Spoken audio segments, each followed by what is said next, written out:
Hello and welcome everyone. This is your mentor VJ and please do like and subscribe our YouTube channel to get the notification.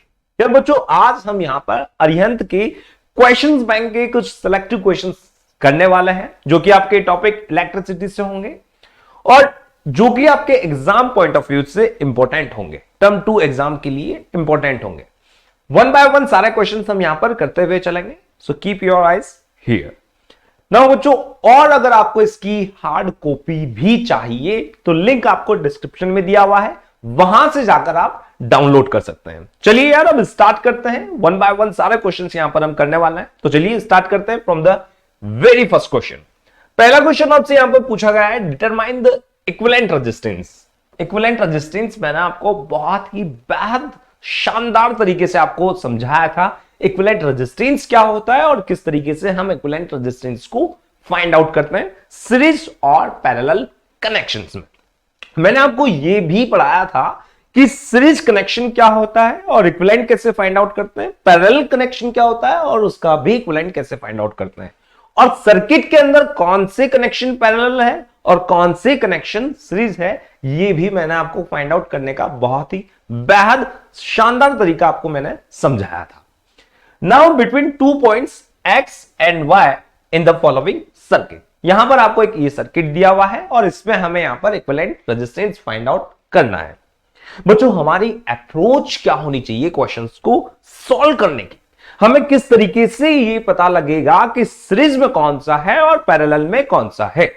तो चलिए यार एक point से चलना start कर देते हैं। यहां 2 पॉइंट है x और y, ये वायर है और ये रेजिस्टेंस है। चलो मैं इन सारे रेजिस्टेंस, यहां पर सभी रेजिस्टेंस इक्विवेलेंट ही है ना, सारे इक्विवेलेंट नहीं मतलब यहां सारे रेजिस्टेंस जो है वो इक्वल 3 ओम का रेजिस्टेंस है, ये भी 3 ओम का है, ये भी 3 ओम का है, ये भी 3 ओम का है और ये भी आपके 3 ओम का है।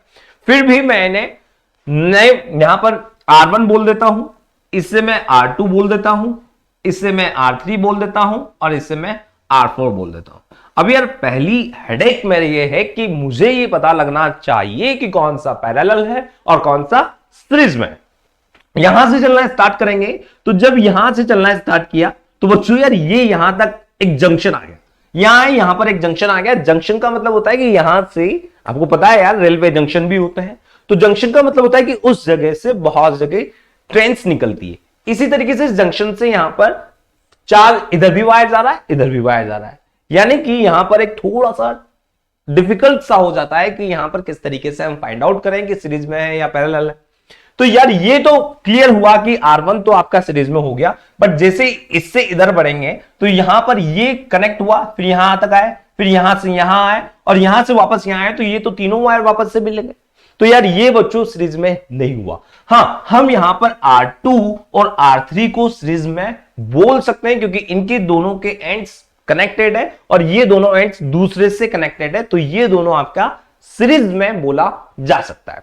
तो यार पहले तो हम क्या करते हैं, इन दोनों को यहां पर इक्विवेलेंट निकाल लेते हैं। इन दोनों का इक्विवेलेंट R2 और R3 का जो सीरीज में है उसका इक्विवेलेंट यहां पर हम फाइंड आउट कर लेते हैं। तो यहां क्या होगा बच्चों, यार R इक्विवेलेंट निकालता हूं मैं इन दोनों का, R2 प्लस R3। सीरीज का आपको पता ही है कि सिंपली अलजेब्रिकली क्या हो जाता है, एड हो जाता है। और अगर हम पैरेलल की बात करते हैं तो पैरेलल में आपको पता है यार बच्चों R इक्विवेलेंट क्या होता है, 1/R1 प्लस 1/R2, और जितने भी रेजिस्टेंस आपके पैरेलल में है वो सारे डॉट डॉट डॉट डॉट सारे आ जाएंगे। ये आपका पैरेलल का है और ये आपका सीरीज कनेक्शन का है।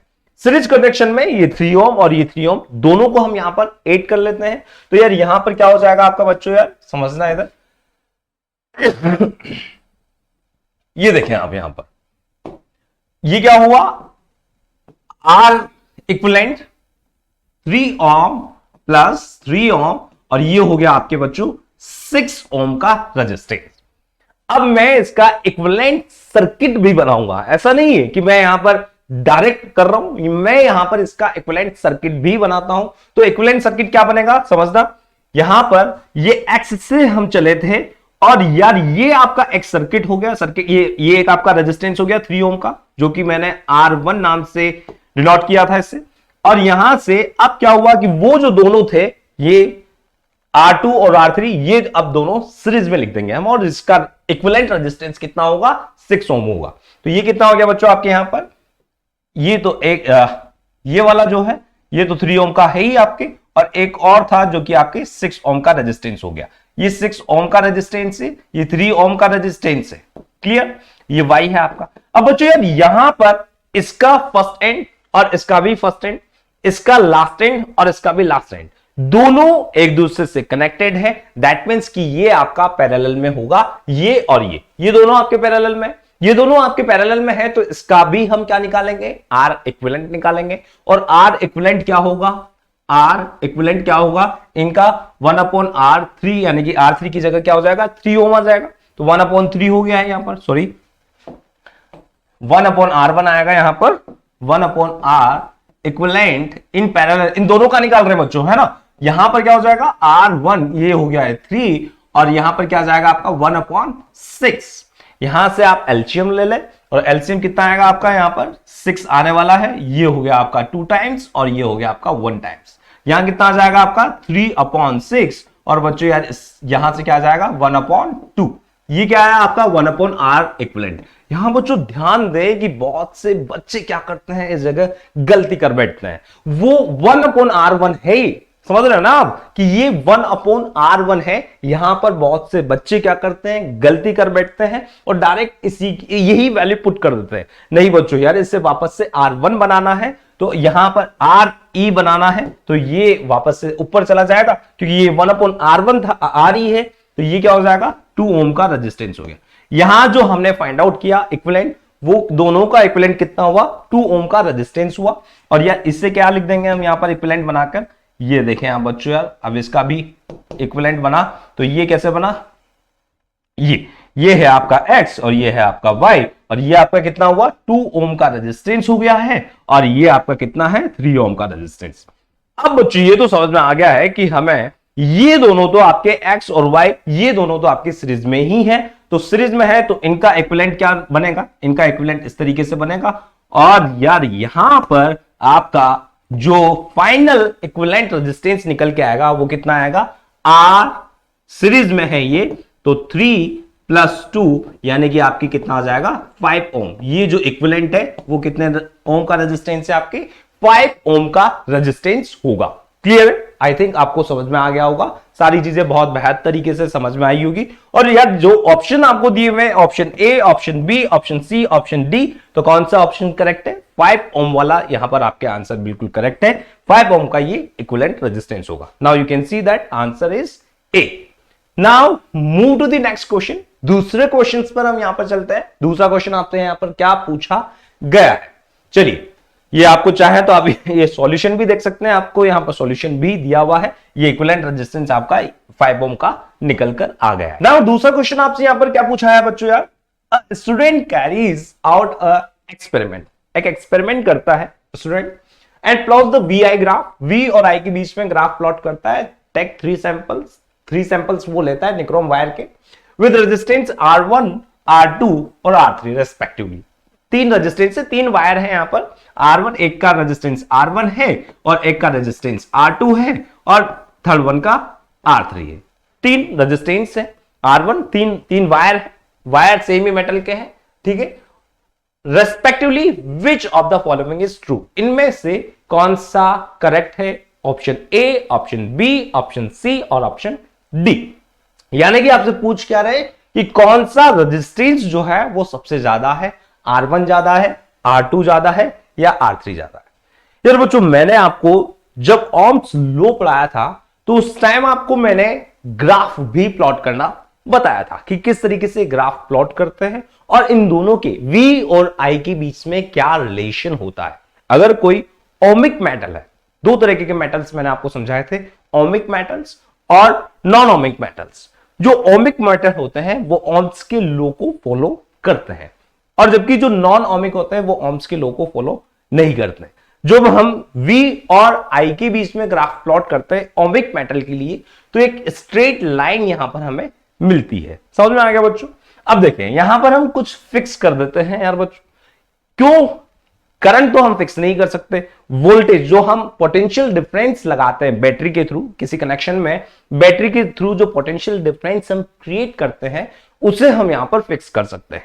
तो यार ये वोल्टेज मैं यहां पर फिक्स कर देता हूं, यहां पर एक लाइन ड्रॉ कर देता हूं, ये इस तरीके से एक लाइन ड्रॉ कर दिया है मैंने, यहां पर समझना बच्चों, यहां से मैं ये लाइन ड्रॉ कर देता हूं, ये स्ट्रेट लाइन ड्रॉ कर दी। ये सभी के लिए पोटेंशियल, यहां पर पोटेंशियल डिफरेंस जो वोल्टेज है वो सभी के लिए इक्वल हो गया है इस जगह पर। यार बच्चों कुछ चीज है जो अभी भी अलग है सभी के लिए। यहां पर R1 के लिए अगर हम देखें तो करंट इसका कहां आएगा, यहां। R2 के लिए अगर देखें तो इसका करंट कहां आ रहा है, यहां। और R1 के लिए देखें तो इसका करंट कहां आ रहा है, यहां पे। सेम पोटेंशियल के लिए, पोटेंशियल जो है V जो वोल्टेज, सेम वोल्टेज अप्लाई किया है। R1 में करंट कहां है, यहां। R2 में करंट कहां है, यहां। और R1 में करंट कहां है, यहां पे। यानी कि उस पोटेंशियल पे जो एक कांस्टेंट पोटेंशियल है, इसमें R1 में सबसे, R3 में सबसे कम करंट का फ्लो हो रहा है, R2 में सबसे, उससे थोड़ा सा ज्यादा है, और R1 में सबसे ज्यादा करंट फ्लो हो रहा है। अच्छा बच्चों एक चीज मैं आपसे पूछूंगा कि यार यहां पर करंट अगर सबसे ज्यादा किसी में फ्लो हो रहा है तो उसका रेजिस्टेंस कम होगा या ज्यादा होगा? ऑब्वियस सी बात है, उसका रेजिस्टेंस कम है, तभी तो सेम वोल्टेज पर इसमें ज्यादा करंट फ्लो हो रहा है। समझ रहे हो ना कि R1 यहां पर कम है, इसीलिए करंट जो है वो आपका, इलेक्ट्रॉन जो है वो स्मूथली गोइंग हो रहा है, स्मूथली फ्लो कर रहे हैं। R3 में इलेक्ट्रॉन इतना स्मूथली फ्लो नहीं कर रहे हैं उसी वोल्टेज पे। क्यों? क्योंकि यार R3 यहां पर ज्यादा रेजिस्टेंस प्रोवाइड कर रहा है, इलेक्ट्रॉन्स इजीली मूव नहीं कर पा रहे हैं। और R2 में थोड़ा सा R3 से थोड़ा सा कम रेजिस्टेंस है, इसलिए यहां पर करंट थोड़ा सा ज्यादा है। तो यहां पर हमें ohms के लॉ से पता है कि we know that V is directly proportional to the I। समझ रहे हो ना? और V इक्वल्स टू IR होता है, V इक्वल्स टू IR होता है। तो यहां से V तो आपका कांस्टेंट हो ही गया है, कर दिया था ना हमने, ये लाइन ड्रॉ कर दी है यहां पर, ये लाइन ड्रॉ करी तो भाई हमने यहां पर V को तो कांस्टेंट ही कर दिया है ना। अब यहां जब V को कांस्टेंट कर दिया है तो R जो है वो इनवर्सली प्रोपोर्शनल है किसके, I के। समझ लो, R जो है आपके किसका, इनवर्सली प्रोपोर्शनल होगा किसके, R is inversely proportional to the current. अब यार जहां पर करंट की वैल्यू सबसे ज्यादा होगी वहां पर आपका रेजिस्टेंस सबसे कम होगा। अब करंट की वैल्यू सबसे ज्यादा कहां है, R1 पर, ये वाले वायर पर। समझ रहे हो ना कि R1 में करंट की सबसे ज्यादा वैल्यू है, करंट की सबसे ज्यादा वैल्यू है तो R1 आपका क्या होगा, सबसे कम होगा रेजिस्टेंस। और ऑब्वियस बात है, आप भी ये बहुत अच्छे से समझते हैं कि जहां रेजिस्टेंस कम होगा वहां पर करंट का फ्लो ज्यादा होगा, इलेक्ट्रॉन बहुत इजीली मूव कर पाएंगे। क्लियर है? अब यहां पर समझते हैं कि अगर R1 में, यहां पर तो R1 क्या हो गया आपके, सबसे कम हुआ है R1 सबसे कम रेजिस्टेंस है, देन R2 का है उससे ज्यादा, और देन R3 का सबसे ज्यादा रेजिस्टेंस है। समझ रहे हो ना, R3 का यहां पर सबसे ज्यादा रेजिस्टेंस है, इसी वजह से यहां पर आपका करंट का फ्लो नहीं हो पा रहा है, इलेक्ट्रॉन जो है वो इजीली आगे नहीं बढ़ पा रहा है। तो option A B C D में से कौन सा ऑप्शन आपके यहां पर करेक्ट होगा बच्चों? यार यहां पर option A B C D में से सी वाला ऑप्शन जो है आपके बिल्कुल करेक्ट आंसर होगा। नाउ सी देखिए, आंसर सी आपके यहां पर बिल्कुल करेक्ट है, और चाहे तो आप इसका सॉल्यूशन भी देख सकते हैं, यहां पर आपको सॉल्यूशन भी दिया हुआ है कि आपका जो ये है I जो है आपका इनवर्सली प्रोपोर्शनल है किसके, R के। क्लियर? आई थिंक आपको ये भी अच्छे से समझ में आ गया होगा। चलिए नेक्स्ट क्वेश्चन पर चलते हैं। नेक्स्ट क्वेश्चन आपसे यहां पर क्या पूछा है, रेजिस्टिविटी के बारे में पूछा है। The resistivity does not change if क्या, the material is change, the temperature is changed, the shape of resistance is changed, और both material and temperature are changed। यहां चार ऑप्शन आपको दिए हुए हैं A B C D। क्या material change, resistivity, पहले इससे पहले हमें समझना होगा कि रेजिस्टिविटी क्या होती है। अब यार बच्चों मैंने आपको रेजिस्टिविटी के बारे में बहुत क्लैरिटी से समझाया भी था कि रेजिस्टिविटी मेटल पर डिपेंड करती है। समझ रहे हो ना, मेटल कौन सा है, अगर आपका गोल्ड है, समझ ना, गोल्ड है, एक प्लैटिनियम है और एक आयरन है, तीन मेटल है आपके यहां पर। आयरन की रेजिस्टिविटी ज्यादा है as compare to, when we compare with iron, iron के साथ कंपेयर करेंगे इससे, ये गोल्ड के साथ कंपेयर करेंगे तो गोल्ड की जो रेजिस्टिविटी है वो आपकी कम है, और आयरन की रेजिस्टिविटी जो है आपकी ज्यादा है। और अगर इसे सिल्वर से कंपेयर करते हैं सिल्वर और कॉपर की कंपेयर करते हैं तो कॉपर की रेजिस्टिविटी ज्यादा है किसकी रेजिस्टिविटी से? सिल्वर की रेजिस्टिविटी से। अगर हम, आपने सुना भी होगा यार कि अगर जैसे आपके सीलिंग फैन है या कोई भी ट्यूबलाइट है या कोई भी इलेक्ट्रिक सर्किट हम बना रहे हैं, तो अगर उसमें हम सिल्वर का वायर यूज करते हैं तो आपकी इलेक्ट्रिसिटी में जो एनर्जी लॉस होती है वो कम एनर्जी का लॉस होगा, क्योंकि यहां पर क्या है, रेजिस्टिविटी ज्यादा है, इलेक्ट्रॉन रेजिस्टिविटी कम है, इलेक्ट्रॉन इजीली मूव कर जाएंगे, ज्यादा एनर्जी, ज्यादा पुश नहीं करना पड़ेगा इलेक्ट्रॉन को। यहां बैटरी एनर्जी, ये एनर्जी कौन प्रोवाइड कराता है? बैटरी प्रोवाइड कराती है, पोटेंशियल डिफरेंस जो हम क्रिएट करते हैं, और इलेक्ट्रॉन को पुश किया जाता है, इलेक्ट्रॉन को धक्का दिया जाता है। तो धक्का देने पर इजीली किसमें मूव हो जाते हैं? जहां पर रेजिस्टिविटी कम हो। तो सिल्वर की रेजिस्टिविटी कम होती है, गोल्ड की रेजिस्टिविटी और भी कम होती है, आयरन की रेजिस्टिविटी इनसे ज्यादा होती है, कॉपर की रेजिस्टिविटी आयरन से कम होती है पर दोनों से ज्यादा होती है। इसलिए आप देखेंगे कि जो सर्किट है आपकी, जितने भी जो इलेक्ट्रिक अप्लायंसेज हैं, वो सारी अप्लायंसेज में हम कॉपर वायर यूज करते हैं, ना कि ये आयरन वायर यूज करते हैं। आयरन वायर इसलिए यूज नहीं करते क्योंकि यार रेजिस्टिविटी बहुत ज्यादा होती है ना। बट कौन सा वायर यूज कर रहे हैं हम? कॉपर का। कॉपर का यूज क्यों कर रहे हैं? क्योंकि चीफ मेटल भी होता है सिल्वर, और उससे तो गोल्ड से, तो सिल्वर और गोल्ड तो बहुत ज्यादा महंगा है, तो हम यूज भी नहीं कर सकते हैं, इसलिए हम यहां पर कॉपर वायर यूज करते हैं। अब रजिस्टिविटी जो है आपकी, वो रजिस्टिविटी मेटल पर डिपेंड करती है ना, उसकी शेप, उसकी साइज पर बिल्कुल भी डिपेंड नहीं करती है। यहां पर एरिया, उसके एरिया पर नहीं डिपेंड करेगी, उसकी लेंथ पर भी नहीं डिपेंड करेगी, किस पे डिपेंड करेगी? सिर्फ मेटल पर। अच्छा, दूसरी चीज है यहां पर टेम्परेचर भी बात कर रहे हैं, टेम्परेचर। तो यार बच्चों एक चीज और मैंने समझाया था वहां पर आपको कि टेम्परेचर पर भी रेजिस्टिविटी चेंज होती है, रेजिस्टिविटी टेम्परेचर से भी चेंज होती है। समझना यार कि अगर मैं टेम्परेचर इंक्रीज करता हूं, किसी भी मेटल का टेम्परेचर मैं यहां पर इंक्रीज कर देता हूं, तो इलेक्ट्रॉन्स की रैंडमनेस बढ़ जाती है। समझ रहे हो ना कि क्या होगा? ये आपका यार एक क्या है, एक ट्यूब ही तो है, कंड्यूट वायर ही तो है ना, कंड्यूट पाइप ही तो है, ये ऐसे होलो पाइप मान लीजिए। अब यार इसमें इलेक्ट्रॉन्स इस तरीके से हैं, अब इलेक्ट्रॉन इस तरीके से हैं, तो इलेक्ट्रॉन्स पहले तो इस तरीके से जा रहा है। अब यार थोड़ा सा मैं ऐसे हीटअप कर देता हूं, गर्म कर देता हूं, नीचे से बुनसन बर्नर लगा के हीटअप कर देता हूं। अब हीटअप किया तो करते ही इलेक्ट्रॉन की रैंडमनेस यहां पर इंक्रीज हो जाएगी, इलेक्ट्रॉन रैंडम मोशन करने लगेंगे, और जब इलेक्ट्रॉन रैंडम मोशन करने लगेंगे तो यहां पर आपकी रेजिस्टिविटी इंक्रीज हो जाएगी, ना कि डिक्रीज होगी। समझ रहे हो ना? रेजिस्टिविटी इंक्रीज हो जाएगी क्योंकि ये एक दूसरे से ही टकराने लगेंगे, एक दूसरे से ही कोलाइड करने लगेंगे अंदर ही। तो आगे बढ़ने की वजह की जगह, इंस्टेड ऑफ कि ये आगे जाए, ये यही एक दूसरे से क्या करने लगते हैं? कोलाइड करने लगते हैं। तो रेजिस्टिविटी यहां पर आपकी इंक्रीज हो जाती है टेम्परेचर से। जीरो टेम्परेचर पर क्या होता है आपको पता ही है, जीरो टेम्परेचर अगर हो तो रेजिस्टिविटी डिक्रीज हो जाती है ना। और भी कम टेम्परेचर कर दे तो रेजिस्टिविटी, सुपर कंडक्टिविटी जिसे हम बोलते हैं, तो वो भी हो जाती है। तो यहां पर टेम्परेचर पर भी डिपेंड करता है, शेप एंड साइज पर हमें पहले ही मैंने आपको बताया, ये शेप एंड साइज पर डिपेंड नहीं करता है, रेजिस्टेंस करता है। रेजिस्टेंस आपका, resistance is directly proportional to the length.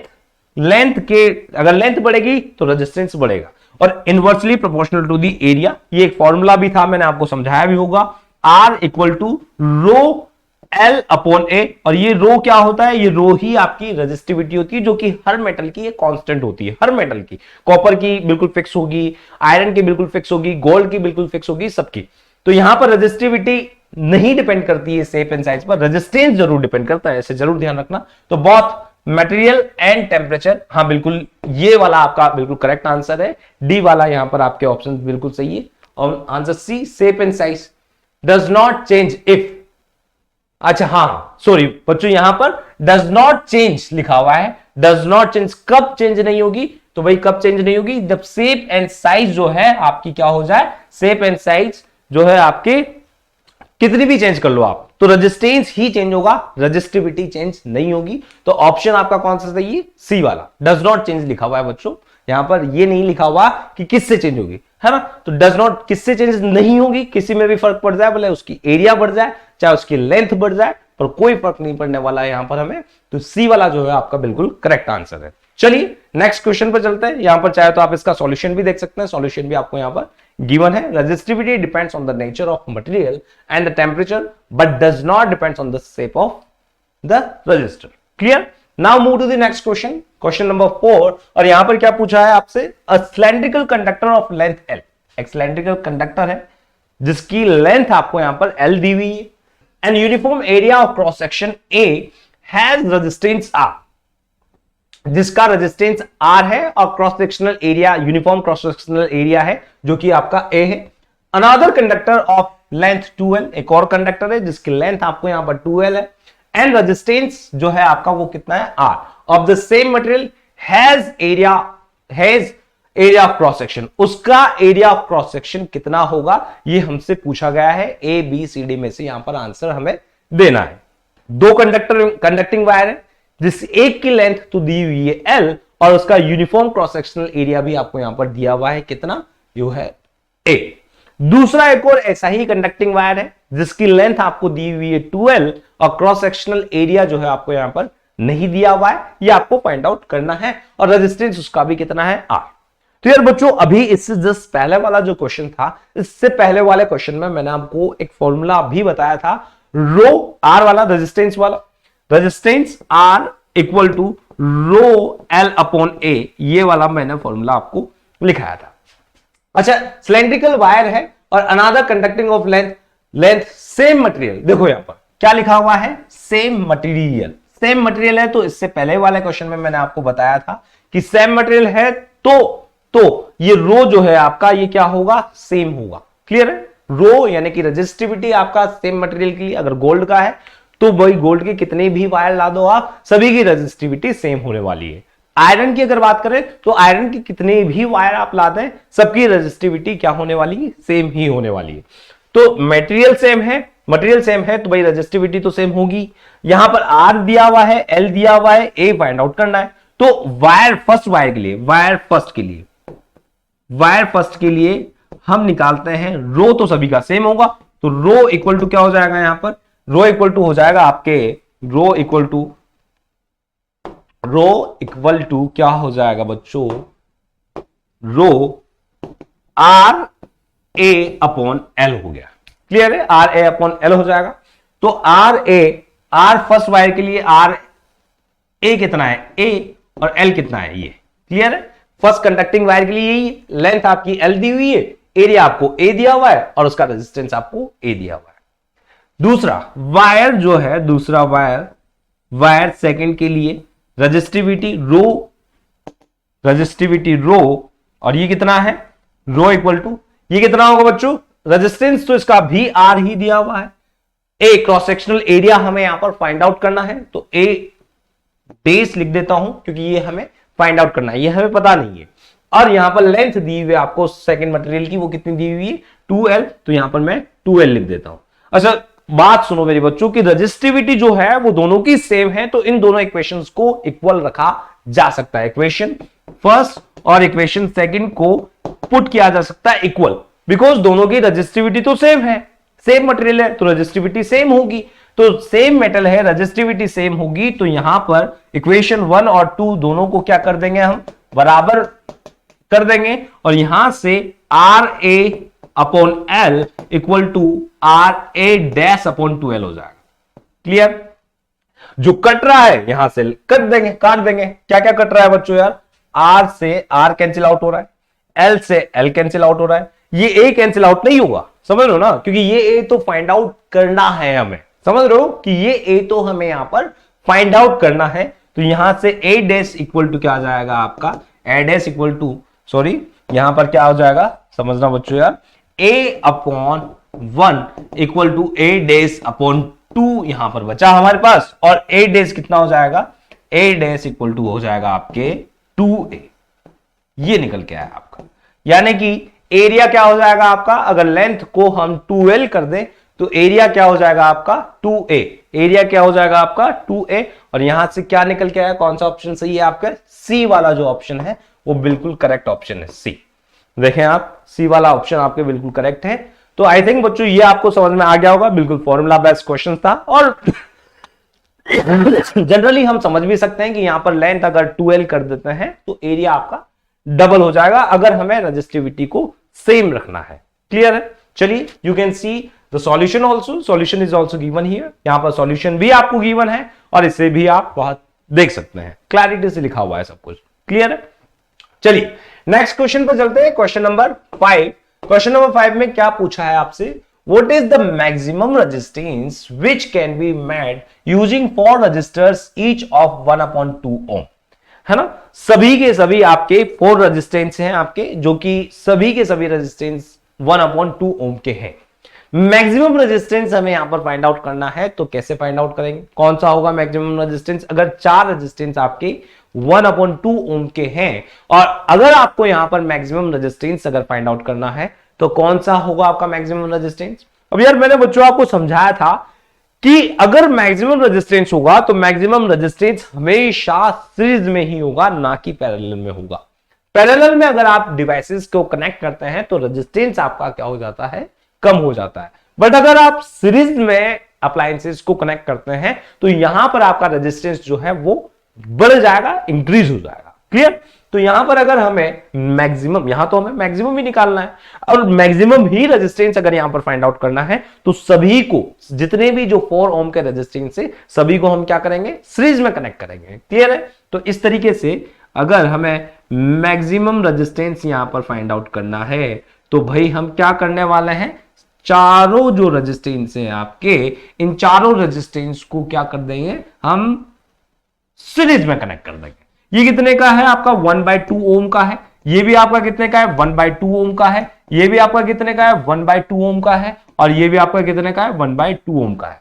Series के लिए सिंपल सा रूल है, आप जानते ही हैं, आर मैक्सिमम या आर इक्विवेलेंट निकालने के लिए R1 plus R2 plus R3 plus R4 हो जाएगा, क्लियर है। और यहां पर R1 कितना है 1/2 ओम, तो यहां पर 1/2 हो गया है, प्लस 1/2 हो गया है, प्लस 1/2 हो जाएगा, और प्लस 1/2 हो जाएगा। 2 हम यहां पर एलसीएम ले लेंगे, तो 2 एलसीएम लेते ही यहां पर कितना हो जाएगा 1 प्लस 1 प्लस 1 प्लस 1, और यार बच्चों यहां से क्या निकल के आ जाएगा, आर मैक्सिमम या आर इक्विवेलेंट निकाल लेंगे, आर मैक्सिमम बोले इसे या फिर आर इक्विवेलेंट बोले, दोनों में से कुछ भी बोल सकते हैं। और यहां पर कितना आ जाएगा 4/2, और यहां से क्या निकल के आ गया आपका आर मैक्सिमम जो होगा आपका वो 2 ओम ही होगा, समझ रहे हैं ना, 2 ओम ही होगा। और यहां यूनिट लिखना ना भूलें, यूनिट भी जरूर लिखें। तो रेजिस्टेंस की जो यूनिट होती है वो ओम होती है, और आर जो मैक्सिमम आपके निकल के आया वो कौन सा निकल के आया 2 ओम। तो यहां पर कौन सा ऑप्शन आपके करेक्ट हुआ, ऑप्शन नंबर ए आपके बिल्कुल करेक्ट आंसर है। So now you can see the answer is A, answer आपका ए होगा। और आप चाहें तो इसका सॉल्यूशन भी यहां पर दिया हुआ है, सॉल्यूशन भी आप देख सकते हैं, क्लियर है। आई थिंक आपको सारी चीजें बहुत क्लैरिटी से समझ में आ रही है ना। यहां पर हम सारी चीजों को बहुत अच्छे से क्लैरिटी से समझ रहे हैं, और सब कुछ हमने पढ़ा भी हुआ है। रेजिस्टेंस क्या होता है, रेजिस्टेंस, रेजिस्टिविटी, रेजिस्टिविटी किस पर डिपेंड करती है, रेजिस्टिविटी किस पर नहीं डिपेंड करती है, फॉर्मूला कैसे निकालते हैं, रेजिस्टेंस का फॉर्मूला क्या निकालते हैं, कैसे निकालते हैं, सीरीज कनेक्शन क्या होता है, सीरीज कनेक्शन को किस तरीके से फाइंड आउट करते हैं, पैरेलल कनेक्शन को कनेक्शन में सर्किट में किस तरीके से फाइंड आउट करते हैं, ये सब हमने पढ़ा भी है। चलिए यार नेक्स्ट क्वेश्चन पर चलते हैं। क्वेश्चन नंबर 6 यहां पर आपसे क्या पूछ रहे हैं, 3 2 ohm resistances are connected so as to make a triangle। ठीक है, 3 2 ohm के रेजिस्टेंस है और उन्हें इस तरीके से कनेक्ट किया गया है कि एक ट्राइंगल हमने यहां पर बना दिया है। The resistance between any 2 vertices is, 2 vertices के बीच में रेजिस्टेंस हमें यहां पर फाइंड आउट करना है, वो कितना होगा। तो बच्चों यहां पर समझना है यार कि 3 हमारे पास 2 ohm के रेजिस्टेंसेस है। अब यार यहां का इस तरीके से कनेक्ट कैसे कनेक्ट करेंगे, अगर ट्रायंगल बनाना है तो इसी तरीके से कनेक्ट करेंगे यार। ये सारे वर्टिसेस जो हैं आपके, इसको इसी तरीके से कनेक्ट करेंगे तभी तो ट्रायंगल बनेगा, है ना। तो यहां पर ये 2 ohm 2 ohm 2 ohm A B और ये हो गया आपका सी, इन तीनों को हमने यहां पर कनेक्ट कर दिया है। कनेक्ट करने के बाद हमें यहां पर 2 वर्टिसेस के बीच का इक्विवेलेंट फाइंड आउट करना है। 2 ये और ये मान लीजिए, इन दोनों के बीच का इक्विवेलेंट फाइंड आउट करना है, कोई प्रॉब्लम नहीं है। जो फर्स्ट क्वेश्चन आया था, फर्स्ट क्वेश्चन के बिल्कुल एज इट इज वही क्वेश्चन है। यहां पर जब हम चलना चालू करेंगे यहां से, तो यहां से यहां तो आ जाएंगे, फिर यहां से यहां और यहां से यहां आएंगे तो वापस से वायर मिल गए। नहीं, हमें ऐसा नहीं करना है। हमें 2 ओम जो है ये और ये दोनों को क्या में लेना है, हमें इन दोनों को, ये और ये इन दोनों को हमने किस में ले लिया है, सीरीज में ले लिया है और है भी सही सीरीज में। इसका फर्स्ट एंड लास्ट एंड दोनों नहीं मिल रहे हैं, समझ रहे हो ना। तो ये दोनों क्या हो गया आपका सीरीज में हो गया। तो यहां जब इसका इक्विवेलेंट फाइंड आउट करेंगे तो इसका इक्विवेलेंट क्या हो जाएगा, ये देखें बच्चों यहां पर इसका इक्विवेलेंट क्या हो जाएगा, यहां से ये और इसका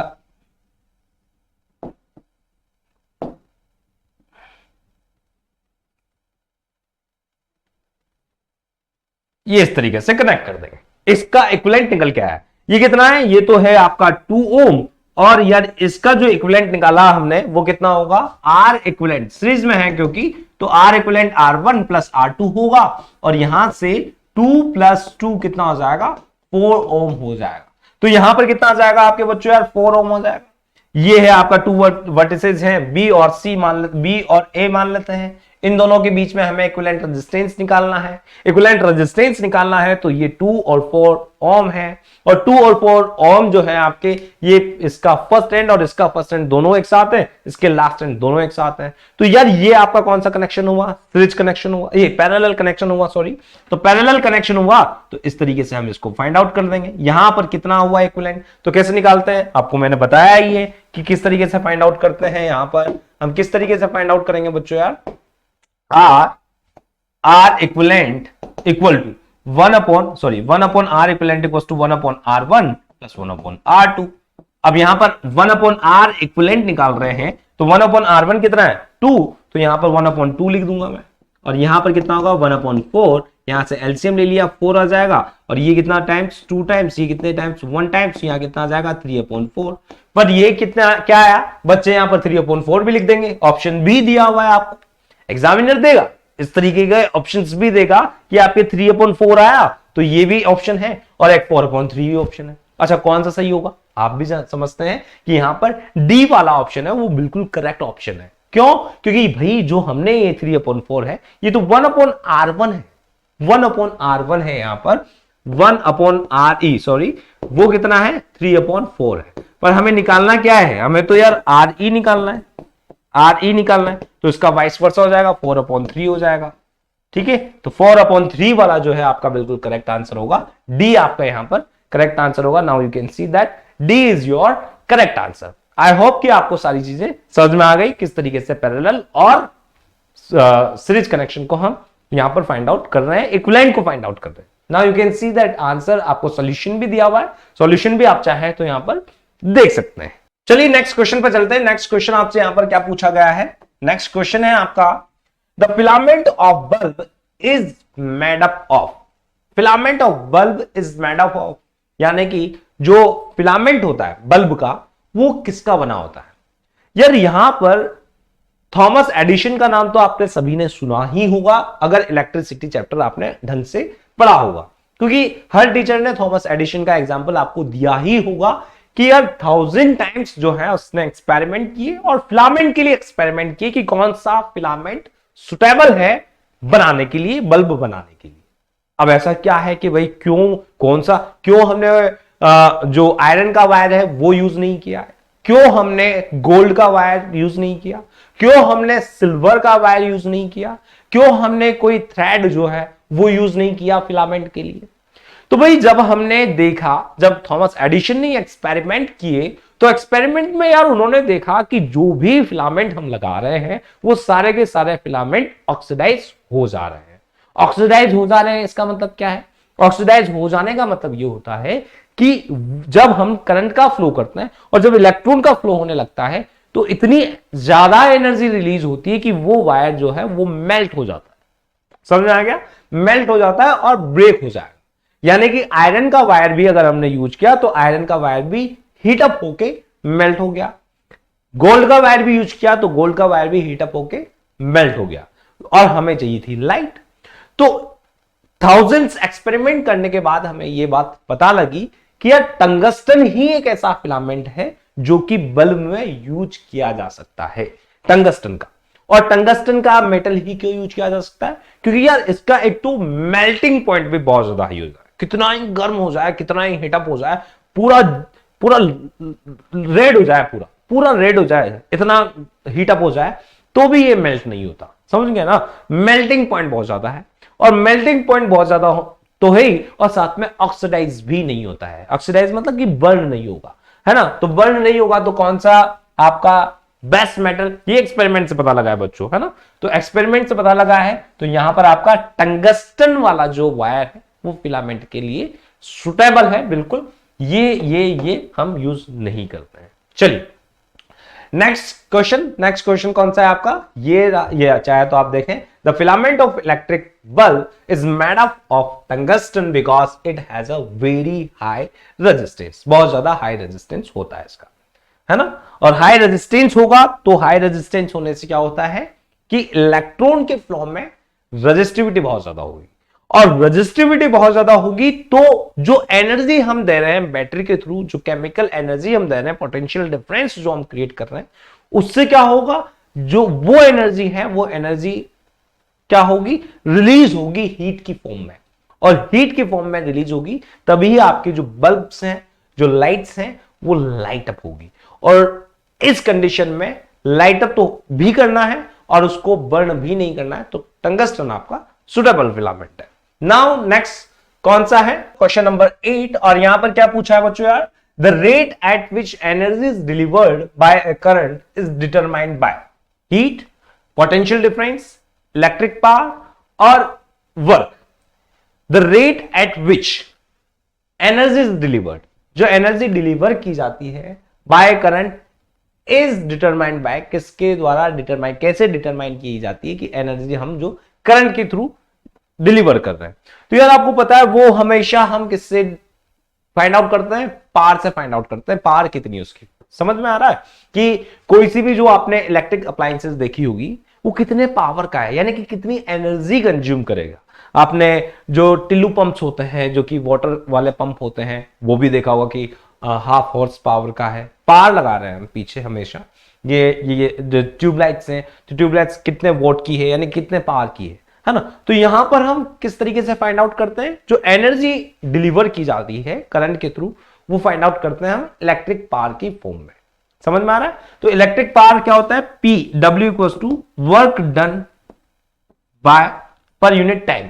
वर्क डन पर यूनिट टाइम वो आपकी क्या कहलाती है, पावर कहलाती है। अब ये जो वर्क डन है ना, ये वर्क ही आपकी एनर्जी, समझ रहे हो ना।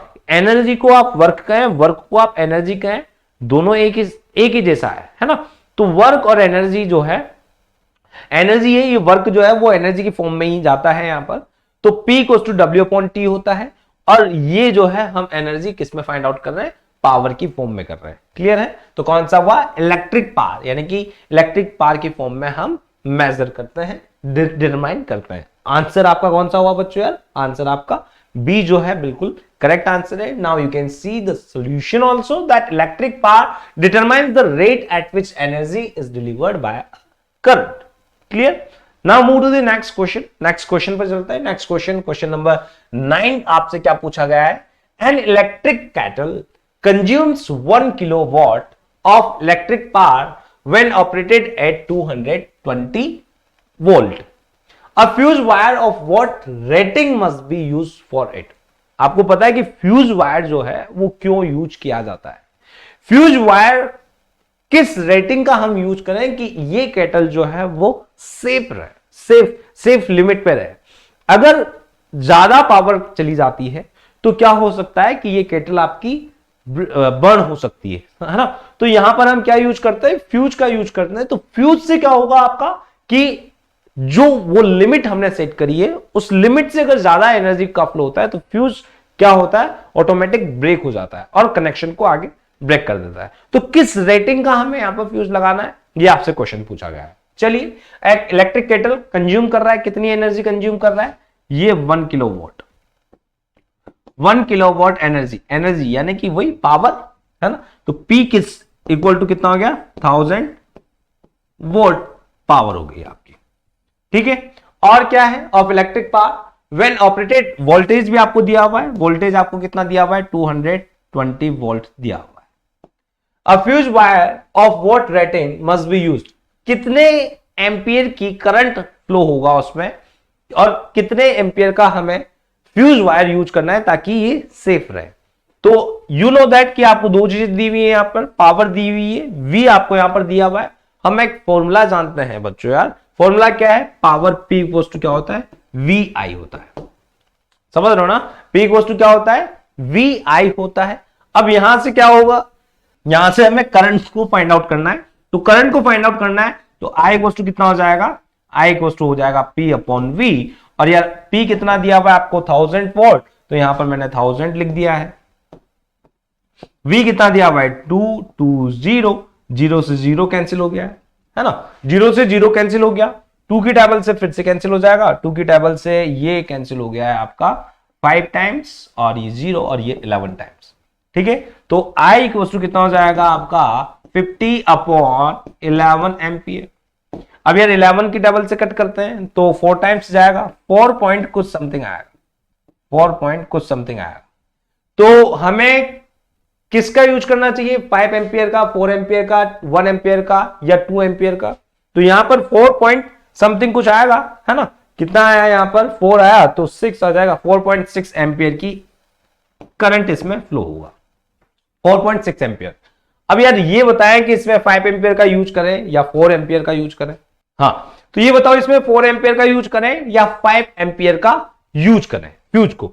तो भाई ये बियर कर सकता है 4.6 एम्पियर तक के करंट को बियर कर सकता है कौन, ये कैटल, है ना। इसकी कंज्यूम जो एनर्जी कंज्यूम कर रहा है 1 किलोवाट कर रहा है, और कितने वोल्टेज पर, 220 वोल्ट पर। अगर 4.6 है तो हम भाई 5 एम्पियर का, 4 तक तो जाएगा ही, ये करंट फ्लो हो जाए कोई डैमेज नहीं होगा, ये करंट फ्लो हो जाए कोई डैमेज नहीं होगा, ये भी करंट फ्लो हो जाए कोई डैमेज नहीं होने वाला है। बस हाँ यार यहां प्रॉब्लम हमें होगी, ये 5 एम्पियर से ज्यादा एक्सीड होगी तो यार यहां पर आपकी केटल जो है वो बर्न हो सकती है। तो हमें जो फ्यूज यूज करना है वो कितने एम्पियर तक का यूज करना है, 5 एम्पियर तक का यूज करना है, क्योंकि यहां पर हमारे पास जो रेटिंग आई है करंट की वो कितनी आई है 4.6। Now you can see that answer क्या है आपका, आंसर है आपका डी। क्लियर है, इतनी टॉलरेंस लेकर हम चलते हैं, और यहां पर आंसर क्या है आपका डी, 4.5 आया है। तो दस the rating of the fuse wire is 5 ampere which is greater than 4.5, 4.5 से थोड़ी सी ज्यादा है, तो इतनी टॉलरेंस हम लेकर चलते हैं। चलिए नेक्स्ट क्वेश्चन पे चलते हैं। क्वेश्चन नंबर कौन सा है आपका, 10th नंबर का क्वेश्चन है। और यार यहां पर आपसे क्या पूछा गया है, LED indicator of TV in your house operates at 0.75 volt and 100 milli ampere, then its power is, इसकी पावर क्या होगी, 75 milli volt, 0.75 millivolt watt, sorry 1.00 milliwatt and 7.5 milliwatt.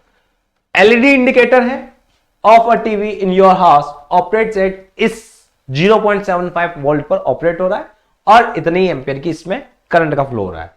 तो भाई ऑब्वियस सी बात है, दो इसमें यहां पर दिया हुआ है, हमें पी हमें यहां पर गिवन है, पी तो हमें फाइंड आउट करना है, सॉरी पी हमें यहां पर फाइंड आउट करना है। और हमें क्या क्या गिवन है, हमें गिवन है वोल्टेज, वोल्टेज गिवन है, वोल्टेज कितना गिवन है 0.75 वोल्ट गिवन है। हमें करंट गिवन है एम्पियर, कितने एम्पियर का करंट है, आई सॉरी आई गिवन है हमें यहां पर, आई कितना गिवन है यहां पर हमें 100 मिली एम्पियर का, 100 मिली एम्पियर, 100 मिली एम्पियर है तो इसका मतलब क्या हो गया 100 मल्टीप्लाई बाय 10⁻³ एम्पियर। यहां से P हमें फाइंड आउट करना है, तो P हमें फाइंड आउट करना है, यहां पर पार हमें फाइंड आउट करनी है। पार के लिए इससे जस्ट पहले वाले क्वेश्चन में मैंने आपको फॉर्मूला भी लिखवाया है, तो क्या होता है P इक्वल टू होता है आपका VI। क्लियर, तो P इक्वल टू VI अगर आपका होता है, यहां पर ये दोनों आपको गिवन है, तो यहां से हम P फाइंड आउट कर लेंगे बहुत easily, 0.75 multiply by 100 multiply by 10⁻³ और मिली वोल्ट हो जाए, ये वोल्ट हो जाएगा। ठीक है, तो यहां से कितना निकल के आया P इक्वल्स टू, ये पॉइंट हटाएंगे तो अपॉन में 100 आ जाएगा। क्लियर ना बच्चों, यहां से अगर हम पॉइंट को रिमूव करेंगे तो अपॉन में 100 आ जाएगा, और यहां पर 100 है तो ये 100 से ये पॉइंट कैंसिल आउट हो जाएगा। ठीक है, तो यहां पर 75 मल्टीप्लाई बाय 10⁻³ एम्पियर है, और यहां से P इक्वल टू कितना आ जाएगा 75 मिली वोल्ट वोट आपके आंसर होगा, है ना। इसको वापस से मिली में ही मैंने कन्वर्ट कर दिया है, तो 75 मिली वोट आपके यहां पर आंसर होने वाला है। कौन सा? ऑप्शन ए आपके यहां पर बिल्कुल करेक्ट आंसर है। Now you can see that option A is your correct answer. Now you can see the solution also, solution is also given here.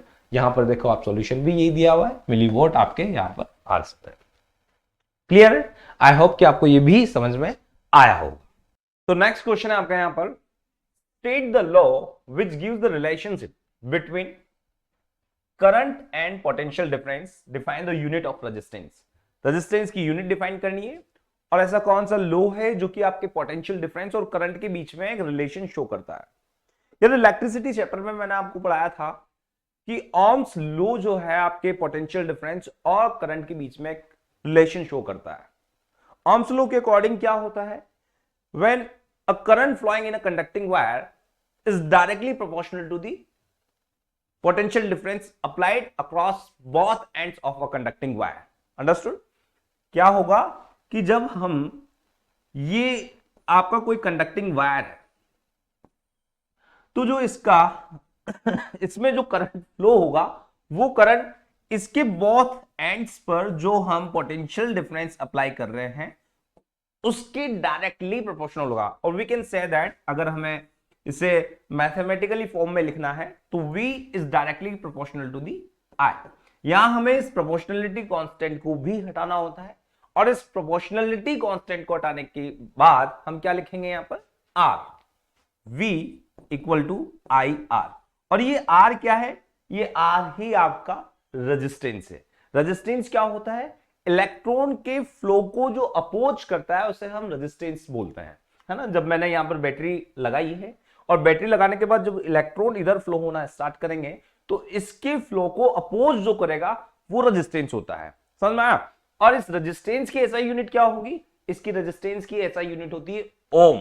Understood? ओम बोलते हैं हम इसे, और इसका सिंबल जो होता है वो इस तरीके का होता है, एसआई यूनिट है इसकी ये। Now you can see that कि यार बच्चों क्या होता है Ohm's law. Ohm's law gives the relationship between current I flowing in a metallic wire and potential difference V. इन दोनों के बीच में रिलेशन शो कर रहा है across its terminals. According to this law, the electric current flowing through a conducting wire is directly proportional to the potential difference applied across its ends. Providing physical condition should be constant. Physical conditions क्या होनी चाहिए, same होनी चाहिए। जैसे कि temperature जो है आपका वो इंक्रीज नहीं होना चाहिए या डिक्रीज नहीं होना चाहिए, टेम्परेचर शुड बी कांस्टेंट होना चाहिए आपका, क्योंकि टेम्परेचर से भी फिजिकल कंडीशंस चेंज हो जाती है। जो हमने पढ़ा था रेजिस्टिविटी में कि एक तो वायर जो है आपका बिल्कुल सेम होना चाहिए, तब फिजिकल कंडीशंस वो सेम रहेगी। तो यहां पर ये डायरेक्टली प्रोपोर्शनल होगा इसके, ठीक है, अनचेंज होना चाहिए। Where R is the constant of proportionality called resistance of conductor at given temperature. Unit of resistance is ohm. ठीक, रेजिस्टेंस की यूनिट क्या हो गई, ohm. It is said to be 1 ohm. अच्छा 1 ओम क्या होगा, when we applied 1 volt potential difference across the both ends and the current flowing in that conducting wire is will be 1 ampere, then this is 1 ampere, 1 ohm। 1 ohm का वो resistance होगा। Understood? तो ये समझ में आ गया होगा आपको ये सारी चीजें। Now move to the next question. Next question पर चलते हैं यार। Define the resistance, give its SI unit. Resistance अभी जस्ट मैंने आपको फिर से समझाया था, इससे फर्स्ट वाले जो इससे पहले वाला क्वेश्चन था 11th नंबर का, उसमें हमने रेजिस्टेंस के बारे में अभी डिस्कशन भी किया है और इसकी एसआई यूनिट के बारे में भी हमने डिस्कशन किया है। रेजिस्टेंस क्या है, रेजिस्टेंस वही चीज है जो कि आपके इलेक्ट्रॉन के फ्लो को अपोज करे, उसे ही हम रेजिस्टेंस बोलते हैं। और यार ये इससे R इक्वल टू क्या लिखेंगे, R equal to V upon I होगा। ठीक, और इसकी जो एसआई यूनिट होगी वो एसआई यूनिट क्या होगी, ओम। एसआई यूनिट, एसआई यूनिट क्या होगी इसकी, ओम। ये क्लियर है। Now you can C resistance is the property of conductor by virtue of which it opposes resists the flow of charges, flow of current through it. Its SI unit is ohm and it represented by the Greek letter ये इससे represent किया जाता है Greek letter है। Resistance of a conductor is given by R equal to V upon I। Now move to the next question. Next question पर चलते हैं। Next question क्या है, Why are coils of electric toaster and electric irons made of alloy rather than a pure metal? Pure metal से नहीं बनाई जाती। आपने देखा होगा जो हीटर है आपका या इलेक्ट्रिक टोस्टर्स होते हैं, जहां पर भी हमें हीटिंग एलिमेंट्स चाहिए होते हैं, वहां पर हम प्योर मेटल का यूज नहीं करते हैं, हम अलॉय का यूज करते हैं। अलॉय का मतलब होता है कि दो मेटल्स, है ना, दो मेटल्स को मिलाकर एक अलॉय बनाया जाता है। दो या दो से और भी ज्यादा मेटल्स हो सकती है ना, तो अलॉय बनाया जाता है क्योंकि अलॉय की रेजिस्टिविटी क्या होती है, ज्यादा होती है और हमें हीट चाहिए होती है। तो जितना ज्यादा इलेक्ट्रॉन रेसिस्ट होगा, इलेक्ट्रॉन के रेसिस्ट होने से क्या होगा कि जो एनर्जी हम प्रोवाइड कर रहे हैं बैटरी के थ्रू, जो केमिकल एनर्जी हम दे रहे हैं, पोटेंशियल डिफरेंस हम अप्लाई कर रहे हैं, वो एनर्जी आपकी हीट की फॉर्म में निकल के आती है। और दूसरा ये है कि आपके जो अलॉय होते हैं, अलॉय की मेल्टिंग पॉइंट भी ज्यादा होता है और मेल्टिंग पॉइंट ज्यादा होने की वजह से क्या होगा, आपके जो मेटल है वो मेल्ट नहीं होगा। समझ में आया? प्योर मेटल तो मेल्ट हो जाती है क्योंकि उनका मेल्टिंग पॉइंट जो है वो कम होगा। बट यार अगर हम बात करें अलॉय की, तो अलॉय में क्या होगा कि आपका मेल्टिंग पॉइंट भी ज्यादा होता है और मेल्टिंग पॉइंट ज्यादा है तो भाई यार ऑब्वियस सी बात है कि आपका जो हम करंट अप्लाई कर रहे हैं, जो हम पोटेंशियल डिफरेंस अप्लाई कर रहे हैं, उससे जो करंट फ्लो हो रहा है और उससे जो एनर्जी डेसिपेट हो रही है वो उसको मेल्ट नहीं करेगी, है ना, इजीली मेल्ट नहीं होगा। इसलिए आपने देखा कि जो फिलामेंट्स होते हैं, बल्ब के फिलामेंट है, वो भी टंगस्टन वायर के बनाए जाते हैं क्योंकि उसका भी मेल्टिंग पॉइंट ज्यादा होता है।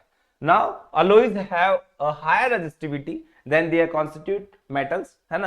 तो हायर क्या है यहाँ पर रेजिस्टिविटी, और मैंने आपको बता दिया है कि हायर रेजिस्टिविटी से क्या होगा, हीट ज्यादा यहाँ पर डेसिपिटेट होगी।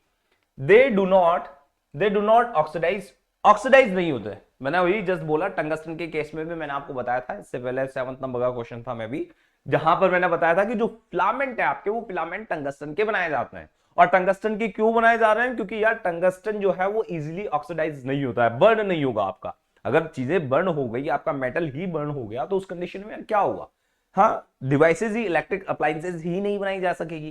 तो यहाँ इस कंडीशन में ऑक्सीडाइज नहीं होता है, बर्न नहीं होगा वो हाई टेम्परेचर पर, as they have high melting point, thus they are used to make coils of electric toasters and electric irons rather than pure metals. Understood?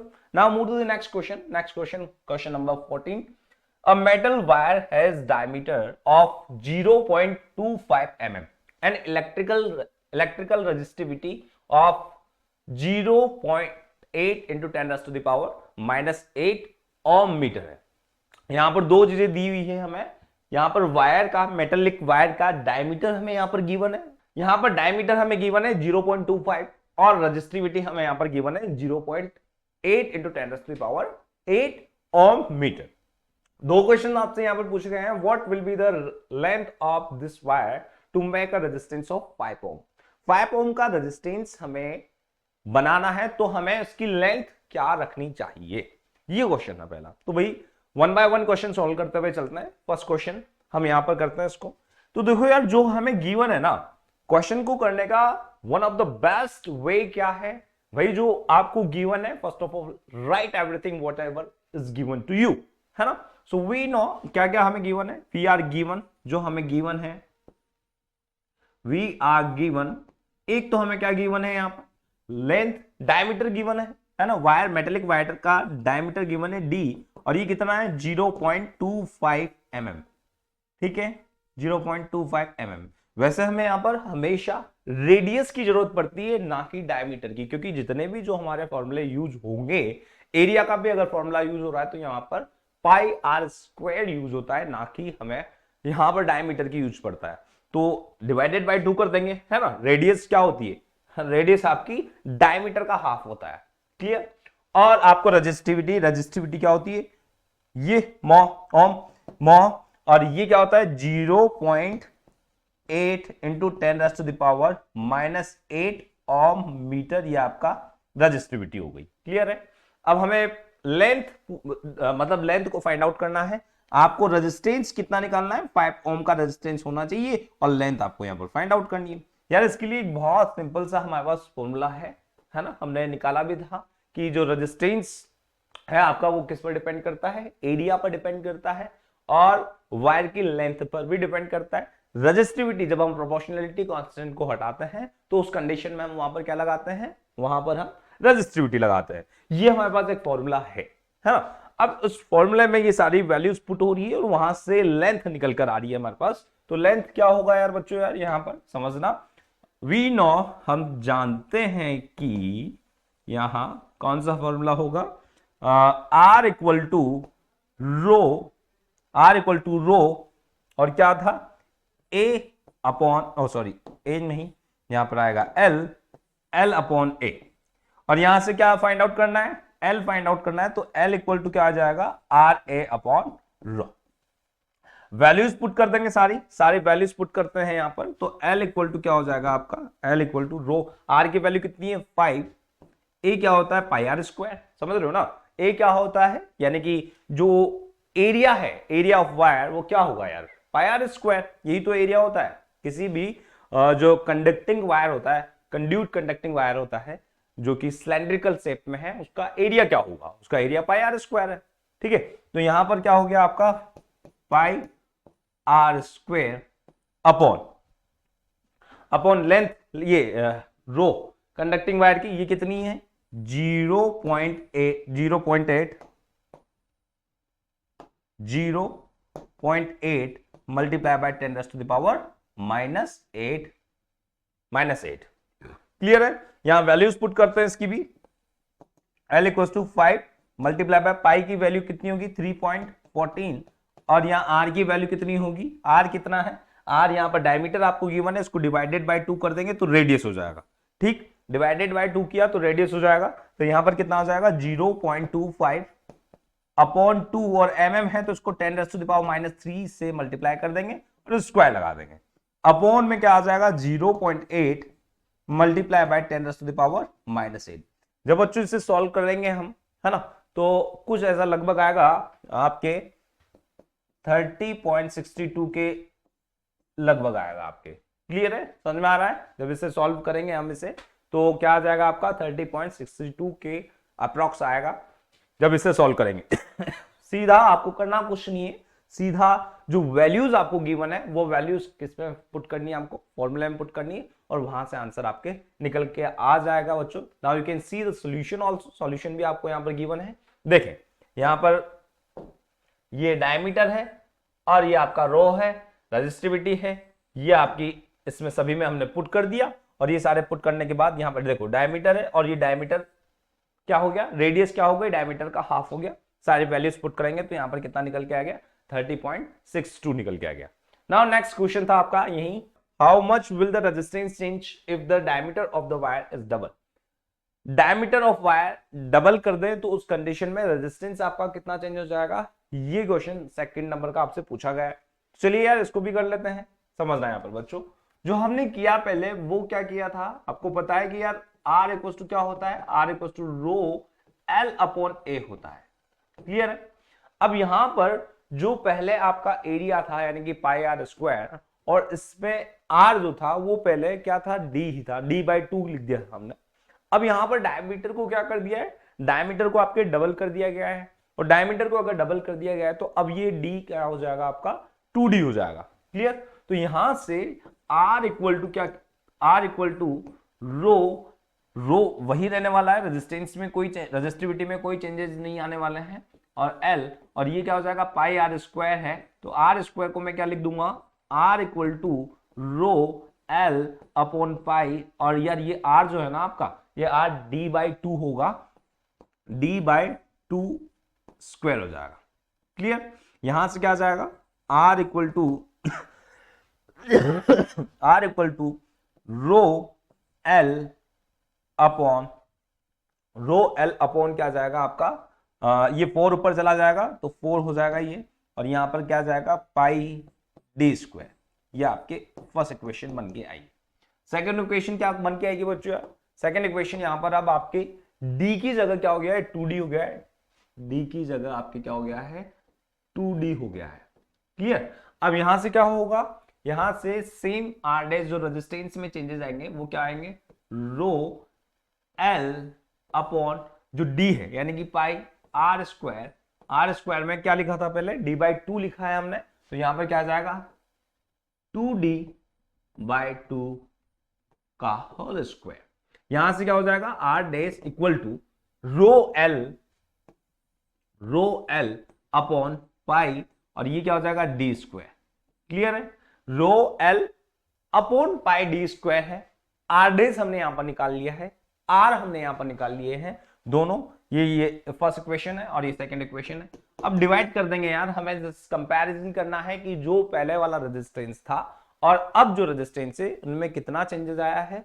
तो यहां पर फर्स्ट को डिवाइड कर दूंगा किससे, सेकंड से, तो यहां पर क्या निकल के आ जाएगा बच्चों यार, R upon R dash equal to, R कितना है आपका, ये रहा आर, फॉर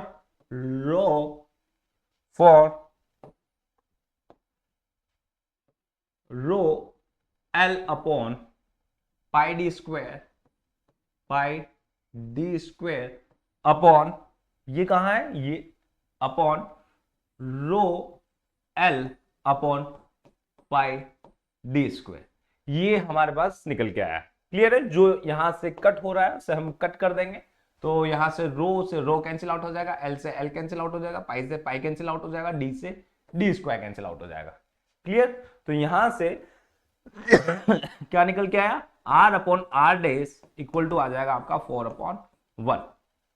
तो आर डेस ही फाइंड आउट करना है हमें, R dash equal to R upon 4 हो जाएगा, यानी कि जो आपका पहले रेजिस्टेंस था अब वो रेजिस्टेंस कितना हो गया, फोर्थ, आर बाय फोर्थ हो गया है। यानी कि जो पहले रेजिस्टेंस था, एरिया बढ़ने से, एरिया डायमीटर क्या है, अगर डायमीटर आपका इंक्रीज हुआ है, 2d इंक्रीज हुआ है, तो ऑब्वियस सी बात है यहां पर एरिया आपका क्या होना चाहिए, रेजिस्टेंस आपका क्या होना चाहिए, रेजिस्टेंस आपका कम होना चाहिए, है ना, क्योंकि हमें पता भी है यार कि आर इनवर्सली प्रोपोर्शनल होता है एरिया के। अगर एरिया आपका इंक्रीज होगा तो रेजिस्टेंस आपका डिक्रीज होगा। तो सेकंड वाले केस में आपका यहां पर रेजिस्टेंस क्या हो गया है, डिक्रीज हो गया है। चलिए नेक्स्ट क्वेश्चन पे चलते हैं। यहाँ you can see the solution also, यहाँ पर सॉल्यूशन भी देखते हैं। ये देखो आप, the resistance will decrease by 4 times. ठीक है, नाउ नेक्स्ट 15 नंबर का क्वेश्चन है। यहाँ पर क्या पूछा गया है, what is the reason of connecting electrical appliances in a parallel combination in the household circuit.